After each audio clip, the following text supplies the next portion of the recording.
Dev Patel's Monkey Man. Yes. Absolutely.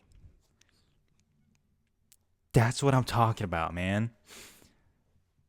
Dev Patel's directorial debut is here. Not only is it an action movie, which is insanely difficult on its own, but this movie has had quite the production. It was during the COVID lockdown and lost funding and had to get it back. He broke his hand while filming. There were cameras broken, had to resort to iPhone and GoPros for certain scenes. Was originally with Netflix before Jordan Peele and his production company brought it to Universal. It's funny because if I'm even inconvenienced once for like a YouTube video, I'm like, all right, let's pack it in. Let's take a break. Dev Patel got surgery on his hand and then kept filming and fighting the next day, which once again proves why I'm just a piece of shit. So let me just address this now. I think some parts of this movie are messy. I would call those parts messy visually and structurally. This is not a perfect movie by any means. I know a few people who have already seen it and they say, yeah, I liked it. It was solid. And that's where the praise stops. And I get it. And I know it might sound like I'm giving this movie a pass, and I'm really not trying to, and I don't think I am, but I love this movie, flaws and all, because that messiness of the movie that I just talked about made this movie feel so alive. I am not trying to sound corny, okay, and this is probably going to sound corny, but I feel like I could see and feel this movie's heartbeat. For example, there's a lot of shaky cam in the beginning of this movie during the fight scenes, and sometimes it can be a little hard to follow. And then you keep watching, and then later in the movie, when he's a considerably much better fighter, it's more steady, less cuts, longer takes, and I just love that. For a first-time director, Dev Patel has very good instincts. The movie tries to balance a lot on its plate, right? I mean, it's a revenge movie, class divide, there's politics there, along with the big action set pieces. And I feel like each one of those aspects are its own separate string. And I feel like I could feel and see the movie trying to turn those separate strings into one, if that makes sense. As I said, it's not perfect. But damn it, it's fucking compelling. It is compelling the whole time on all different aspects, okay?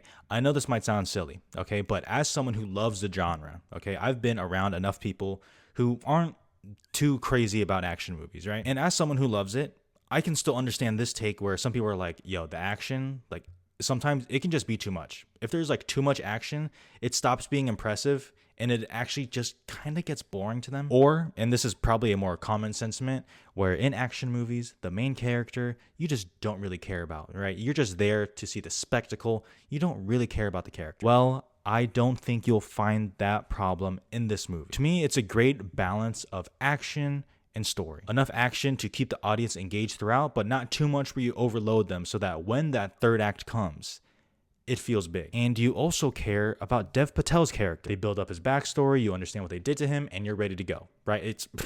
It can all be so simple. I cared so much about his character that it really got to the point where I was sitting there, and I promise this isn't a spoiler, but you know how in action movies, the main guy will be fighting the bad guys, and sometimes that main guy will let one of them go, right? He'll show mercy on them, right? And sometimes it works, sometimes it doesn't. In this movie, I kid you not, I sat back in that theater and I was just praying. I sat back and I was like, dear Lord, please let Dev Patel's character kill those motherfuckers in the most gruesome way possible. I am not a violent person, but if he lets one of them go, I will cause a scene in this theater right now. And that brings me to the action. I mentioned earlier how the cinematography of the movie kind of changes based on his ability of fighting. It's a very visceral type of filmmaking, especially in the beginning, as I mentioned. And I think a lot of that is actually credited to the troubled production. I did notice some of the iPhone scenes. It's not long or distracting or anything like that. And there's cameras just attached to ropes that it just feels like it's just swinging and just praying not to get hit. But like I said, it makes it feel so electric. And then you get to the third act and that motherfucker, what the? It's incredible. I'm so impressed.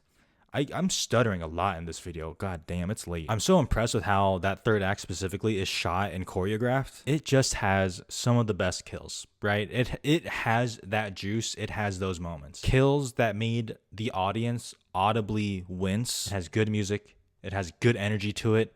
It just goes hard, right? Sometimes that's all you need to say. It just goes hard. You leave the theater completely satisfied, right? And like I'm sorry if I'm a security guy and I see a dude in a black suit with a monkey mask walking towards me, like, I'm just getting out of the way. Like, I don't even know what they're, that's the scariest thing I've ever seen in my life. But look, I know we get a lot of revenge action movies, right? And a lot of them are perfectly fine or good, or a lot of them has very good action scenes or whatnot. And it can sound on par with Monkey Man as I'm describing it, but this movie is just infused with so much culture. And it is that culture that just undeniably helps this movie's success. Not only because you can see the passion in every single frame, but the culture adds layers to what could be a very simple and thin revenge plot. I feel like in most revenge action movies, it's always the same. Like, there's like an earpiece in the dude's ear, and it's like, yo, okay, we gotta get him. Like, I see him, and they're saying, no, don't do it. And then they take off the earpiece, they throw it, and then they go, right? I don't know where that came from. That might not even be accurate. But not only does Dev Patel's character want revenge, but he sees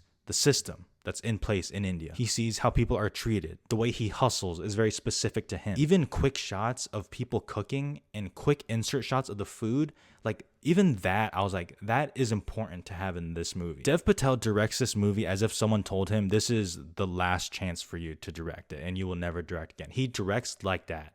So I see this movie and I see someone put like his whole being into it, his whole passion, everything, his culture, whatever, but also he just like goes all out, because why wouldn't you? And at the very least, I will always respect somebody taking a swing like that. And look, as I said, this movie isn't perfect, okay? Aside from some of the sloppiness, like, there are characters that are just completely sidelined after their introduction, and parts of this movie feel like it loses its pace, like, for sure. But I'm sorry, this is why I go to the movies. Like, thank God Jordan Peele saw something in this movie which proves that he has an eye for talent, because I cannot imagine this movie just being dumped on Netflix and people half-heartedly watching it on their TV at home.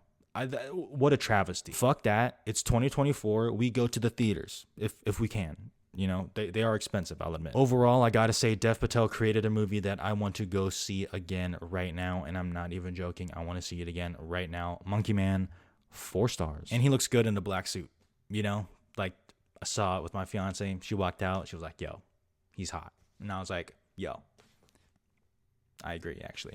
I can't say anything about that. He does look really good.